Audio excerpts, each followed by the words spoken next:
말씀의 제목은 어쩌면 말도 안 된다라고 하는 제목일 수도 있을 것 같아요. 내용일 수도 있을 것 같아요. 우리가 성경의 이야기들을 보면은요, 아멘이 쉽게 나오지 않는 그런 내용의 말씀들이 참 많아요. 그러니까 신앙은, 하나님을 믿는다라고 하는 것은 정말 믿어지는 믿음, 이게 대단히 중요한 거거든요. 지금 새벽마다 마리아에 대한 이야기를 하고 있습니다만은 종업만 하고 약혼만 하고 아직 남자를 알지 못하는 그 여인에게 천사가 나타나서 성령으로 네가 잉태할 것이다. 그걸 어떻게 아멘을 해요? 아멘할 수 있는 게 아니란 말이에요. 결혼을 해서 1년이 지나도 5년이 지나도 10년이 지나도 20년이 지나도 아이가 없는 여인에게 너에게 아이가 있을 것이다. 아멘! 할렐루야! 금방 나올 거예요. 근데 아직 남자를 알지 못하는 그 여자에게 성령으로 네 몸에 잉태가 될 것이다. 아이가 잉태가 될 것이다. 아멘 할 수 없거든요. 자, 그런데 마리아는 계집종이오니 주의 말씀대로 내 몸에 그 일들이 이루어지기를 원합니다. 한마디로 아멘하는 모습을 바라보게 됩니다. 오늘 다윗의 고백을 볼 수가 있는데 여호와는 나의 목자시니 내게 부족함이 없도다. 아멘 안 하시잖아요. 아멘 안 하셨죠? 지금 방금. 아멘 하신 분들이 없어요. 물론 마스크를 써서 여러분들 입이 잘 안 보이지만 제 귀는 열려있기 때문에 여러분들 마스크를 쓰셔서도 아멘 소리는 들려야 되는데 안 들렸단 말이에요. 오늘 다윗이 고백합니다. 여호와는 나의 목자시니 내게 부족함이 없도다. 마지못하는 거죠 뭐. 근데 이 말을 다른 말로 이야기해서 질문을 하면 오늘 제목의 말씀입니다만은 예수 믿으면 정말 부족함이 없나요?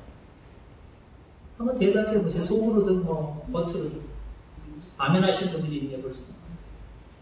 근데 냉정하게 보면은요, 저도 아멘 하기가 참 힘들어요. 내용만 가지고 바라보면요. 내가 예수님을 믿었는데 믿니까 또 훨씬 더 그걸 넘어서서 주의 일을 감당한다고 주의 길을 걸어가는데 하나님 왜 나의 앞길에 왜 이렇게 부족한 것이 많습니까? 라고 하소연하면서 지금까지 목회했던 경우들이 참 많이 있어요. 하나님 왜 이렇게 부족합니까? 왜 성도들, 많은 성도들 저한테 왜 안 주십니까? 왜 안 맡기십니까? 어떤 그런 성도에 대한, 천하보다 귀한 그 영혼에 대한 가난함이 이 종에게 있었고요. 저도 물질적인 고통이 많았어요. 저희 부모님들이 잘 사시는 분들이 아니었기 때문에 제가 갑자기 막 건물을 막 수십억을 들여서 건물 짓고 나 여기 개척합니다. 그렇게 개척한 것도 아니고요. 개척을 떠나서 제가 처음 목회하려고 할 때 농촌에 가서 목회하겠습니다. 저 유학 가는 거 포기하고 하나님 좀 농촌에 들어가서 조용하게 농촌 목회 시작하겠습니다. 그렇게 시작했기 때문에요. 농촌 목회가 그렇게 녹록하지는 않아요. 물질적으로 10년, 20년을 정말 힘들게 살았어요. 부족함이 많았어요. 그러니까 오늘 본문의 고백과는 저의 삶과 저의 믿음과는 약간 동떨어졌어요. 정말 예수 믿으면 부족함이 없나? 부족함이 많다라고 하는 게 실질적인 아마 저나 여러분들의 대답이셨을 겁니다.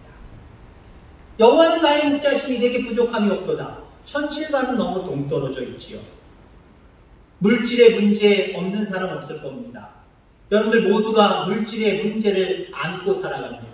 이 정도면 됐어, 넉넉해. 아마 이런 고백하시는 분들 별로 없을 거고요. 이런 고백도 여러분들의 인생 속에 잠깐 했던 고백, 며칠, 몇 시간, 몇 달, 이 정도 했던 고백밖에 안 될 거예요. 늘 부족하잖아요. 또 건강의 문제, 질병의 문제, 지금처럼 코로나로 인하여서 그 질병의 문제가 6개월 이상이 가고 있고요. 앞으로도 뭐 6개월, 1년, 2년 어떻게 될지 몰라요. 그래도 뭐 사람은 어떤 한명의 동물이라고 그동안 겪어왔던 부분들이 있으니까, 그리고 우리나라는 좀 잘 해내고 있으니까 그렇게 막 위험하다, 어떻게 하면 좋아 라고 하는 부분들이 조금은 사라진 것 같아서 조금은 낫긴 낫습니다만, 그래도 질병의 문제, 건강의 문제를 가지고 나는 괜찮아, 난 건강해, 아무 문제 없어 라고 할 사람은 없습니다. 늘 조심스럽지요. 건강의 문제, 질병의 문제가 우리를 넉넉하게 하지 못하고 있어요. 자, 관계의 문제들 얽혀 있습니다. 나는 관계가 다 좋아서 아유 포근해, 넉넉해, 마음이 평안해 이러는 사람이 어디 있어요? 한 사람 한 사람 삶의 문제를 놓고 보면 이 사람이랑은 뭐 때문에 지금 별로 안 좋고, 이 사람 때문에 서로 얼굴 붉히고 있고, 저 사람과의 관계 속에는 뭔가 문제가 있고, 이런 어떤 관계 속에서도요 넉넉함이 사실 없는 게 우리들의 문제다라고 볼 수가 있다는 거지. 우리의 부족함은 여전히 채워지지 않습니다. 어떤 운동 경기의 선수나 감독들이 이야기하는 것처럼 나는 언제나 늘 배고프다 라고 하는 얘기를 하죠. 그 얘기는 승리에 배고프다는 거예요. 나는 날마다 승리하며 나아갈 것이다 라고 하는 결단과 그런 고백이기도 합니다. 어쨌든 그게 운동하는 선수나 감독들의 이야기가 아니라 아마 우리의 현실일 것 같아요. 나는 날마다 배고프다, 나는 날마다 부족하다, 이게 더 맞는 것 같아요.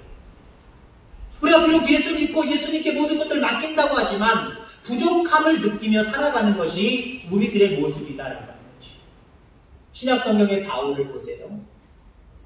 하나님을 목자로 삼았어요. 예수님을 다메섹 도상에서 만난 다음에 오직 예수님 하고 예수님만 붙들었어요. 그럼 그의 삶이 넉넉했습니까? 복음을 들고 복음을 증거하는 삶을 살지만 우선 물질적으로 부족했어요. 물질적으로 부족했으니까 자기가 자비랑으로 일하면서 주의 일을 감당했어요.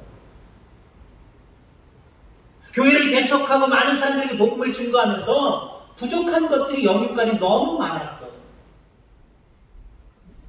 예수님도 보세요. 옷 한 벌, 신발 한 켤레, 여우도 굴이 있는데 나는 거할 곳이 없다라고, 집이 없다라고 이야기할 정도로 예수님은 이 땅에 오셔서 넉넉하지 않으셨어요. 어쩌면 극빈한 삶을 사셨다가 하나님 나라에 올라가셨습니다. 오늘 고백하고 있는 다윗의 모습을 보세요. 왕궁에 사니까 부족함이 없을 것이다. 우리는 흔히 이렇게 이야기할 수 있겠지만 그는 젊어서 도망자로 15년 이상을 살았어요. 도망자로서의 삶, 시간도 부족하고 모든 한정도, 모든 상황도 자기를 막 쫓아오는 상황입니다. 뭔가 여유롭고 넉넉하고 포근하고 평화롭고 이게 없었어요. 15년 동안 그랬고요. 왕이 돼서도 어때요? 왕이 됐으니까 좀 쉬자라고 하는 게 없었어요. 주변 나라들의 전쟁에 휘말리면서 전쟁을 치르느냐고 늘 부족한 인생, 쫓기는 인생을 살았어요. 뿐만 아니라 그의 자녀들이 그의 속을 엄청 썩였잖아요. 어떤 때는 자기 아버지를 몰아내고 왕이 되는 아들도 있었어요. 아버지 마음에 대못을 박는 그런 일들도 있었어요. 그러니 모든 상황을 놓고 바라볼 때 다윗이 지금 이 고백을 할 수 있는 상황이 아니에요. 여호와는 나의 목자시니 내게 부족함이 없도다. 다윗의 인생 속에서 이런 고백할 수 있는 상황이 아니라는 거예요. 근데 다윗은 이렇게 고백하고 있다는 거예요. 여러분, 하박국 선지자는요, 이런 고백을 하고 있는 다윗의 모습도 대단하지만 여기에 한 단계 더 높여서 우리에게 이런 얘기를 합니다. 하박국 3장 17절 18절에 보니까 비록 무화과 나무가 무성하지 못하며 포도나무에 열매가 없으며 감람나무에 소출이 없으며 밭에 먹을 것이 없으며 외양간에 소가 없을지라도 나는 여호와로 말미암아 즐거워하며 나의 구원의 하나님으로 말미암아 기뻐하리로다. 다윗도 내게 부족한 인생을 많이 살았음에도 불구하고 나는 부족함이 없다 고백을 하고 있는데 오히려 하박국은 여기에 더 높은 단계의 믿음을 우리에게 요구하고 있어요. 아무것도 없을지라도, 다 없을지라도 여호와로 인하여 기뻐하고 즐거워하십시오 라고 우리에게 이야기를 하고 있어요. 자, 그러면 오늘 이 하박국 이야기는 일단 적고요. 다윗의 고백을 통해서 우리 한번 생각해 보려고 합니다. 하나님은 여러분들도 다윗의 고백, 1절의 고백을 여러분들도 하기를 원하세요. 그리고 하나님의 마음속에는 여러분들도 충분히 할 수 있다고 지금 믿고 계세요. 그럼 여러분들의 마음속에 이 고백을, 정말 다윗의 고백을 할 수 있느냐 없느냐? 할 수 있어야 됩니다. 근데 마음속에 좀 찜찜함이 있지. 그래도 난 부족해. 뭐가 넉넉해야, 부족함이 없다라고 표현할 정도 뭐가 있어야 표현을 하지. 어떻게 이렇게 표현을 할 수가 있어? 아마 찜찜함이 남아있을 거예요. 자, 그런데 여러분들, 오늘 다윗이 고백하고 있는 여호와는 나의 목자시니 내게 부족함이 없다라고 하는 이 말씀은요, 해석의 문제예요. 여러분, 우리가 성경을 많이 읽는 것도 중요하지만 잘 풀어내야 돼요. 이게 더 중요해요. 많이 읽는 거 물론 중요해요. 많이 읽는 걸 중요하지 않다라고 이야기하는 게 아니에요. 근데요, 어떤 자세를 가지고 누구의 도움, 성령의 도움을 받아야 되거든요. 성령의 도움을 받아서 이 말씀이 도대체 무슨 말씀이지? 깨달음이 빨리 와야 돼요. 자, 우리가 목사고시를 볼 때, 우리 교단의 목사고시를 볼 때, 주석 성경책 안 됩니다. 밑에 주석 달린 거 있죠? 제목 달린 거 그것도 아니에요. 그냥 성경 말씀만 온전히 읽는 그 성경을 가지고 가야 됩니다. 그 성경만 가지고 가서 가방에서 아무것도 꺼내주면 성경만 꺼내놓고 시험 볼 때 그때그때 조금씩은 다르지만 어디 몇 장 몇 절 딱 나와요. 그것만 딱 보고요. 설교 좀 A3 정도 큰 거, A4보다 큰 거, 그 정도 앞뒤로 해서 뒤에 끝까지는 아니고 뒤에 3분의 2 이상 그 정도까지 채워야 됩니다. 내용을 기승전결로 해서 잘 채워야 돼요. 자, 그러면 누가 가르쳐주지 않아요. 몇 장 몇 절, 어디 몇 장 몇 절 이거 안 가르쳐줘요. 유출이 안 돼요. 그날 가서 바로 보는 거예요. 그러면은 그 내용을 딱 보고 10편, 23편, 6절로 6절? 설교가 벌써 탁 잡혀야 돼요. 짧은 45분이나 50분 동안 시험을 치는데 그 사이에 빡 잡혀서 벌써 기승전결로 해서 결론까지 나와버려요. 그렇지 못하면 떨어지는 거예요. 1년 더 쳐봤다가 다시 시도를 해야 돼요. 여러분, 어떤 사람들은요, 같은 본문을 가지고 어떤 훌륭하신 분들은요 10편의 설교를 만들어낼 수 있고요. 어떤 사람들은요, 어떤 목사님들은요 그 내용을 가지고 한 편의 설교도 어려운 사람이 있고요. 저는 중간입니다. 한 5편은 나올 것 같아요. 어떤 성경에 따라 달라지지만 정도를 이야기하면. 글쎄요, 제 스스로 어떻게 이야기할 수는 없겠습니다만은 우리 목사님은 중간 가는 목사님이다 생각하시면 돼요. 뛰어난 목사는 아니고요. 참 어리석은 목사일 수도 있는데 그거라고 생각하면 조금 은혜 받는데 부담이 될 거고 잘 은혜를 못 받으실 겁니다. 우리 목사님은 중간 이상 가는 목사님이다 라고 생각하시면 돼요. 말씀을 읽는 것, 많이 읽는 것보다 어떻게 해석하느냐가 중요한 거예요. 우리가 예수 믿으면 정말 부족함이 없습니까? 말도 안 됩니다 라고 하는 생각이 조금이라도 있다고 한다면 오늘 본문의 말씀, 다윗이 고백하고 있는 이 내용들을 내 마음대로 해석하고 있는 거예요. 내 중심으로 해석하고 있는 거예요. 정말 하나님의 말씀을 잘 해석하는 건 어떻게 해석하는 거냐? 내 생각으로 해석하면 절대로 잘 해석하는 게 아니에요. 하나님의 뜻대로 해석을 하는 거예요. 그러니까 설교를 목사들이 목사고시를 볼 때 적어내잖아요. 그걸 심사하는 목사님들도 있단 말이에요. 그 심사할 때 쓸데없이 내가 어렸을 때는 어쩌고 저쩌고 뭐가 어쩌고 저쩌고 이런 세상적인 이야기 써놓는 거 그렇게 높은 점수 받지 못해요. 그 내용이 전체 성경의 내용과 복음의 핵심적인 부분들과 어떻게 맞아떨어지고 그것을 어떻게 유출하고 있느냐, 중심에서 벗어났느냐 벗어나지 않느냐, 이걸 보는 거예요. 아무리 세상적인 경험 얘기, 이렇게 얘기, 저런 예화 얘기 아무리 가져다 써도 소용이 없어요. 하나님의 뜻대로 해석을 해야 된다. 시편 23편, 내가 예수 믿으니까 정말 부족함이 없어, 이 고백을 하시려면요 다윗이 가지고 있었던 해석의 틀을 가지고 세상을 바라볼 수 있어야 돼요.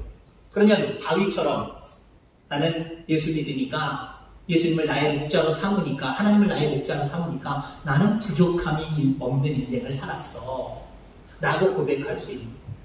자, 그러면 여호와는 나의 목자시니 내게 부족함이 없도다 라고 하는 이 의미 속에는 어떠한 의미가 담겨져 있는지 우리가 살펴보려고 합니다. 우리가 예수 믿으면 정말 부족함이 없나? 아니야, 예수 믿어도 부족함이 너무 많아. 나 없는 게 너무 많아. 부족한 게 너무 많아. 이거는요, 내가 생각하는 부족하다, 넘친다, 넉넉하다, 이 기준이 어디에 있습니까, 여러분들? 하나님은 나의 목자시니 내게 부족함이 없으리로다인데 부족함이 많다라고 생각하시는 분들은요, 그 부족한 부분들을 가지고 내 마음대로 해석을 한 거예요. 보통 어떻게 해석을 해요? 그냥 물질적인 거지. 눈에 보이는 거지. 아, 나 돈도 없어. 나 가난해. 예수 믿는데 왜 가난이 해결 안 돼? 아유, 난 예수님 때문에 부족함이 없다. 나 그래도 고백할 수 없어. 아, 나 건강에 문제가 있어. 건강에 문제가 있는데 어떻게 예수님 믿으면, 예수님을 목자로 삼으면 어떻게 부족함이 없다라고 고백할 수 있어? 난 그 고백이 안 돼. 그러니까 내 해석의 틀이 뭐예요? 눈에 보이는 세상적인 것들이에요. 근데 다윗은요, 그런 틀을 가지고 이렇게 고백하고 있지 않아요. 그러면 어떤 틀을 가지고 고백을 하느냐? 하나님께 초점이 맞춰져 있어요. 하나님은 실수하지 않는 분이다라고 하는 의미가 있는 거예요. 하나님이 실수하지 않기 때문에 그 하나님을 내가 믿을진데 그 하나님 밑에, 그 하나님 아래에 있는 나는 부족함이 없어. 걱정할 거 없어. 이 얘기. 여러분, 그렇습니다. 하나님은 실수하지 않으십니다. 서두르지도 않아요. 우리가 실수하는 경우들 중에 어떤 경우가 많아요? 너무 서두르니까 실수하는 거예요. 서두르지 않으면, 침착하면 실수가 줄어들어요. 근데 우리 하나님 서두르지도 않아요. 그래서 실수하지도 않으십니다. 여러분, 우리 인생의 부족한 부분을 채우지 않는 것은 할 수 없어서가 아니라 우리가 부족해서 그래요. 하나님의 능력이 없어서가 아니라 우리가 부족해서라고 하는 거예요. 하나님은 치밀하신 분이에요. 우리처럼 즉흥적으로 얼렁뚱땅 그거 아니에요. 치밀하게 계획하시는 분이에요. 이스라엘 백성들을 출애굽시키셨습니다. 그리고 그것도 긴 기간이지만 2년 만에 가데스 바네아, 다시 말해서 가나안 땅이 보이는 가데스 바네아까지 왔어요. 자, 여기에서 2년 동안 훈련받은 이유가 뭡니까? 그들이 어떤 관점으로 나를 바라보는지, 하나님을 바라보는지 시험하신 거예요. 2년 만에 섰지만 그들은 아직까지도 불신이 컸어요. 지금까지 2년 동안 인도하신 그 하나님을 잘 섬기고 하나님에게 초점을 맞추면은 마이동으로 본문의 말씀처럼 목자로 삼으면 들어갑시다! 하고 2명의 정탐꾼처럼 그렇게 담대하게 고백하고 그 가나안 땅으로 들어갔을 텐데 믿음이 없으니까 믿음 없는 모습으로 육신적인 생각과 판단으로 10명이 그렇게 얘기하니까 야, 우리 차라리 들어가지 말고 애굽으로 다시 돌아가자. 가나안 땅으로 들어가는 거 포기해버리자. 하나님 앞에 징계를 받지요. 그로부터 38년, 총 40년 동안을 방황하다가 마지막에 또 그 같은 장소, 출애굽해서 2년 만에 도달했던 가데스 바네아에 또 38년 만에 도달을 합니다. 그래서 그때 하나님 말씀하시죠. 이젠 들어가라. 이젠 들어가라 말씀하십니다. 여러분, 이 말씀을 통해서 우리가 알 수 있는 것은요, 우리 하나님은 늘 실수하지 아니하고 계획하신 대로 움직이신다는 거예요. 38년 전 가데스 바네아에서는요, 믿음이 없었기 때문에 못 들어간 거예요. 근데 38년이 지난 이후에 그 가데스 바네아에서 들어가라고 이야기할 때는 결론적으로 이 얘기를 들어갔어요. 들어가는 믿음을 보였어요. 여러분, 우리가 실수하지 않는 하나님을 믿으면요, 지금 당장은 육신적인 모습으로 바라볼 때도 아니지만 곧 해결돼요. 광야에서 생활했던 그 이스라엘 민족이 결국 하나님이 약속하신 언약의 땅, 젖과 꿀이 흐르는 땅, 그 땅으로 들어가게 되더라는 거죠. 믿음의 문제거든요. 믿음의 문제. 우리 하나님을 어떻게 바라보느냐가 중요한 거예요. 우리 하나님은 실수하지 않는 하나님이심을 여러분들 기억하기를 주의 이름으로 축원합니다. 신명기 1장 31절에 이렇게 이야기하고 있습니다. 사람이 자기의 아들을 안는 것 같이 너희를 안고 약속의 땅까지 들어갔다라고 이야기합니다. 여러분들, 다윗은 그 하나님을 붙들었어요. 우리를 안아서 실수하지 아니하시고 약속의 땅까지 인도하시는 그 하나님을 믿었다라고 합니다. 그리고 여호와는 나의 목자시니 내게 부족함이 없다라고 고백할 수 있었던 거예요. 그의 인생을 우리의 눈, 육신의 눈으로 바라보면 부족함이 많았지만 그 부족함이 많은 상황 속에서도 다윗은 실수하지 않는 하나님을 바라봤다는 거예요. 그 실수하지 않는 하나님을 단적으로 한 가지만 예를 들자면요, 자기를 기름 부어서 다음의 왕으로 세웠단 말이에요. 그러면 야, 우리 하나님 실수했어. 나한테 거짓말 하셨어. 나를 속였어. 하나님 그럴 능력도 없으면서 다윗의 저 압제로부터 나를 죽게 만들어 놓으시고 그것도 해결할 수 없는 분이 어떻게 나를 왕으로 삼아? 말도 안 돼. 믿을 수가 없어. 나는 하나님 앞에 속은 거야. 우리 하나님은 아무것도 할 수 없는 그런 하나님이야 라고 생각했다고 생각해보세요.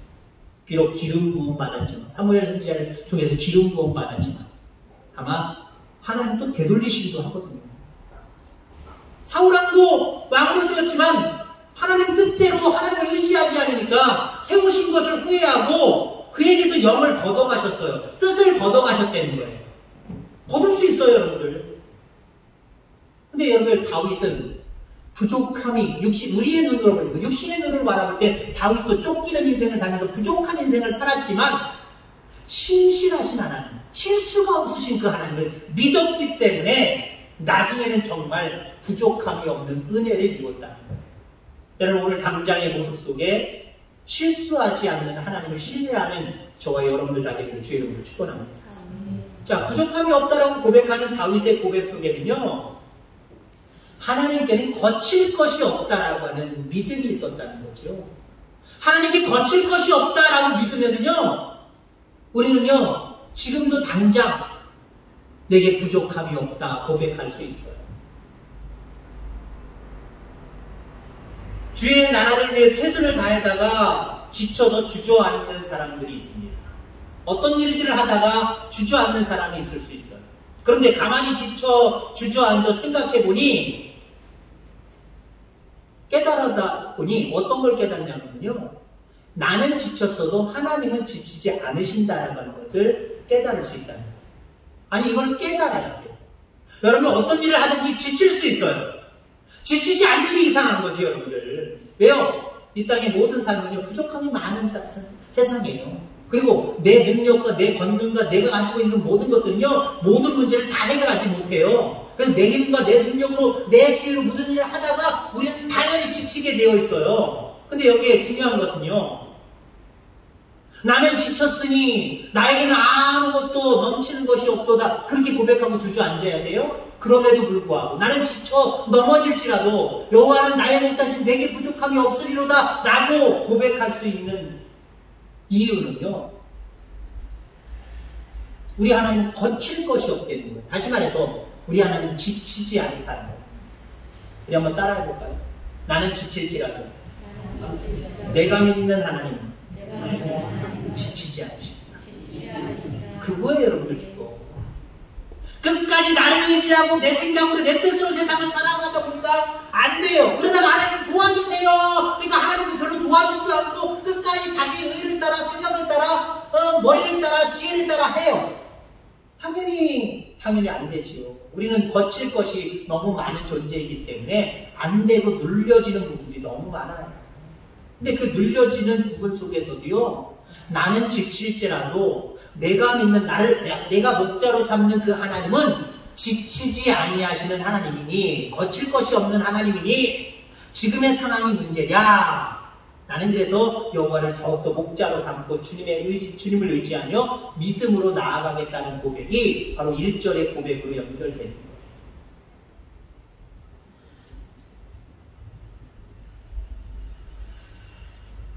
제가 좋아하는 찬양 중에 여러분들도 좋아하겠지만 예수 사랑하심은 거룩하신 말일세. 옛날 가사는 그거고요. 요즘 가사는 바뀌었죠. 예수 사랑하심은 성경에서 배우네. 우리들은 약하나 예수 권세 많도다. 옛날에 우리 학생들을 데리고 제가 전도사 시절인지 부목사 시절인지 찬양 집회를 갔는데 그 찬양 집회의 리더자가 제가 이렇게 찬양하는 소리를 듣고 제가 한참 배워서 저도 찬송할 때 그 찬송을 할 때 그렇게 불렀어요.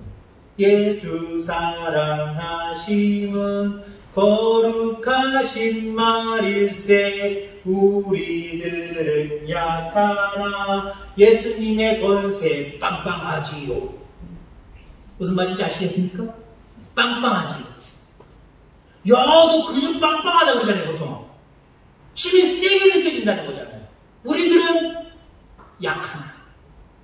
내가 목자로 삼는 그 주님의 능력은 어떡하다고요? 여러분들 고운말만 하셔가지고 제 말을 잘 안 따라 하시는 것 같아요. 능력이 있더라? 너무 능력이 있더라. 거룩한 말 말고 지금 좀 전에 했던 거 있잖아요. 우리들은 약하나 예수 권세? 그래요. 우리 예수님의 권세는요, 거칠 것이 없이 빵빵하신 거예요. 아멘. 그러니까 그 하나님을 믿고 그 하나님이 내 옆에 계신 목자가 되시면 상황이 어때도 상관없어요. 나는 부족함이 없도다 찬양할 수 있는 거예요, 여러분들. 다윗의 찬양은요, 완벽히 모든 문제가 해결돼서 완전히 정상에 서서 진짜 나는 부족함이 없다 고백하는 건 아니에요. 아직도 삶에 문제가 많아서 부족함이 너무 많아요. 너무 많아. 그럼에도 불구하고 다윗은 빵빵하신 주님이 자기와 함께 하신 걸 알았어요.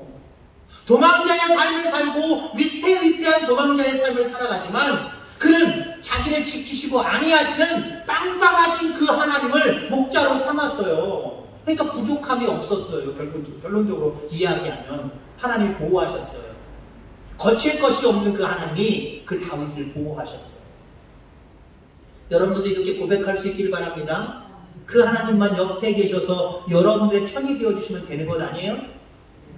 여호와를 목자로 삼으면 그 빵빵하신 하나님이, 거칠 것이 없는 하나님이 여러분들의 목자가 되어주십니다. 여러분들 부족함이 없도록 여러분들 인도해 가십니다. 늘 이렇게 큰 은혜 속에 감사하며 고백하는 저와 여러분들 되기를 주의 이름으로 축원합니다. 자, 그다음에 여호와는 나의 목자시니 내게 부족함이 없다라고 하는 말씀을 또 어떤 관점으로 바라볼 수 있느냐면요, 하나님이 풍성히 채워주신다는 거예요. 내 힘으로 살아가면 부족함이 많을 수밖에 없지만 하나님을 목자로 삼고 살아가면 이후에는 하나님이 풍성하게 채워주신다라고 하는 거예요. 그러면 여호와는 나의 목자시기라고 하는 고백하며 살아가는 사람들은 어떠한 삶을 살아가야 될까요? 은혜 베풀며 살아가십니다. 여러분, 많은 사람들에게 은혜를 베푸는 일들은요, 받은 만큼 베풀게 되어 있고요, 받았다고 생각하고 고백하는 만큼 섬기게 되어 있어요. 우리가 흔히 그러지요. 이번에 어디 좀 도웁시다. 어디 성경금 보냅시다. 우리가 구제원금으로 이분들을 좀 도와줍시다. 라고 이야기하면 저는 실질적으로 이 전에 있었던 교회들 중에 어떤 권사님들이 어떤 장로님들이 그렇게 얘기하는 얘기를 들었어요. 우리 코드 석잔대 목사님 무슨 남을 도와요. 그 돈 있으면은 지금 우리 거 뭘 하든지, 아니 목사님 사례비를 더 받으신지 저를 생각해 주는 척 하면서 그거 나누지 말라는 거예요. 은혜 베풀지 말자는 거예요. 왜 그럴까요? 왜 그럴까요? 그거는요, 결론 났어요. 자기가 은혜 받았다라고 하는 믿음의 고백이 없으면 은혜 베푸는데 인색해져요. 아니, 은혜 받기 전에 은혜 받은 여러 가지 삶을 돌아볼 때 나는 은혜 받은 사람이야 라고 고백하는 사람이고요. 글쎄 내가 은혜 받았나? 잘 헤아려 봐야 돼. 아직은 잘 모르겠네. 이렇게 살아가는 사람이고요. 어떤 사람들은요, 늘 입술로 나는 은혜 충만히 받은 사람이야. 나는 하나님 나를 사랑하셔서 정말 많은 은혜를 받은 사람이야. 이렇게 고백하는 사람도 있어요. 여기까지 나아가는 저와 여러분들 되길 바랍니다. 한번 생각해보고 내가 은혜 얼마나 받았는지 생각해보겠습니다 라고 하는 사람이 아니라 늘 그 받은 은혜를 믿음으로 헤아려 보세요. 늘 헤아려 보세요. 헤아릴 때마다 아이고 많이도 받았네, 아이고 이것도 받았고, 아이고 저것도 받았고, 야 나는 하나님의 은혜 빼면은 시체네. 그 정도로 여러분의 자신을 하나님 앞에 고백해 드려요. 그럼 여러분 어떻게 돼요? 그런 사람에게는요, 다른 사람에게 은혜를 나누는 게 그렇게 제약이 되는 일이 아니에요. 그래야지요. 아멘. 아니 내가 어떻게 더 할까요? 오히려 더 자기가 힘을 보태는데 마음을 쏟는다. 마음을 쏟는다. 여러분 다윗은 그의 인생을 바라보면요, 쫓기는 인생을 살았지만, 그리고 자기 아들이 자기를 배반하고 말 그대로 쿠데타를 일으키고 자기를 도망자의 삶 가운데로 인도했지만, 많은 사람들을 대하고 자기를 도와주는 가까운 사람들을 대하고 자기 아들을 대하는 모습들을 바라보면요, 은혜 풍성이 누린 자로서의 모습으로 그들을 대하는 모습을 바라보게 됩니다. 그러니까 여호와는 나의 목자신 내게 부족함이 없도다 고백하는 거예요. 여러분 그렇습니다. 여호와가 나의 목자가 되시면 지금 당장 뭐가 부족해도요, 부족하다라고 고백하지 않아요. 지금 당장 부족해도요, 나는 부족함이 없어 라고 이야기해요. 여러분 생각해보세요. 집안에 요즘 금값이 올라갔다는데 금을 가지고 있다라고 하는 생각을 해보세요. 아니면 은행에 여러분들 기분만 좋아지라고 수백억을 지금 쌓아놓고 있어요. 은행에. 지금 당장 현금이 없네? 지금 당장 가락지가 없네? 그럼 비굴하게 살아갈 수 있어요? 없어요? 남한테 구신구신거리면서 남한테 싫은 소리 들어가면서 구박받으면서 그렇게 구질구질하게 사실 수 있어요? 없어요? 없어요. 당당하게 사실 수 있는 거예요. 결론적으로 이야기를 하면은요, 우리 하나님은 실수하지 않으시고요, 거칠 것이 없이 빵빵하신 분이고요, 결국 우리에게 은혜 베푸셨고 더 큰 은혜를 베푸실 분이기 때문에 그 하나님을 목자로 삼으면 지금 당장의 모습이 변하지 않았을지라도 내게 부족함이 없다 고백할 수 있어요. 고백할 수 있어요. 그리고 실질적으로 이런 고백을 해야 실수하지 않으시고 거칠 것이 없으시고 풍성하게 채워지는 하나님의 은혜를 체험하게 돼요. 다윗의 인생을 보세요. 다윗의 인생이 불안한 인생을 거의 30대까지 받았단 말이에요. 그런 삶 속에서도 그 하나님을 목자로 삼고 살아가니 나중에는 전세가 역전이 되어버리잖아요.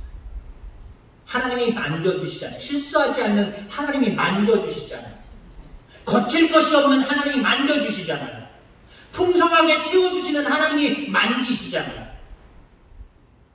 그러니까 결국 부족함이 없다라고 하는 고백이 그대로 이루어지는 거예요. 왜냐하면 말하는 대로 이루어져요. 하나님 나 부족함이 많아요.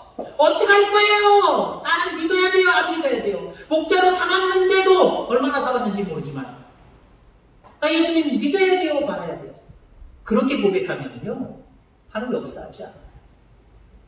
지금의 현실을 내 눈으로, 다른 사람들이 바라보는 육신 눈으로 바라보지 말고 다윗의 눈으로 바라보시기 바랍니다. 어차피 이 세상에 많은 삶은 내 힘으로 살아간다고 할지라도 부족함을 느끼는 삶이기 때문에 내게는 여호와가 내 옆에 계셨지. 그분을 내가 꽉 붙들고 목자로 삼고 그분이 말씀하시고 지시하시는 대로 인도하시는 대로 내가 살아야지. 그래서 지금도 부족함이 없지만 앞으로도 늘 부족함이 없다라고 고백하는 삶을 살아간다. 이렇게 고백하고 이렇게 결단하고 다윗처럼 나아갈 수 있는 저와 여러분들 다 되기를 주의 이름으로 축원합니다. 하나님 아버지 감사합니다.